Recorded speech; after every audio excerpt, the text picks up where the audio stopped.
Finally বিয়ের পিড়িতে বসেই পড়লাম। তো এক মাঘে তো শীত যায় না।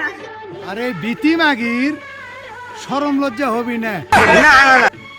বিয়েটা বলছিলু সে পক্ষের এক বিটি আছে, তাই বিয়ের উপযুক্ত আছে।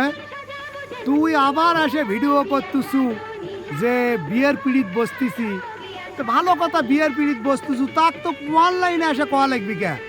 তোর গোয়ার কি কোনো দাম নাই? কত আমাকে না বুঝো তো জিনিসটা, এই জিনিসটা তো আমার বুঝে আসে না। তোর কি কোনো মূল্য নাই? তোর বাপ মা কিতে তোকে জন্ম দিতে পারে? আমার তো মনটা খালি কয় যে তোর মুখত হাগিয়ে দেই, মা দিলে তো শান্তি পাই না। মহিলা 20 টাকা 30 টাকা বাজারে পাওয়া যাবে 2 দিন পর। বিয়ার বসিস না, মানা করে দিল, ভালো হয়ে যা। তাই লয় কত এ দে, তুই গার্মেন্টসে কাম করিচ্ছিল, গার্মেন্টসে তো সেই রকম দেওয়া থাওয়া করছুই, এটা তো আমরা জানি।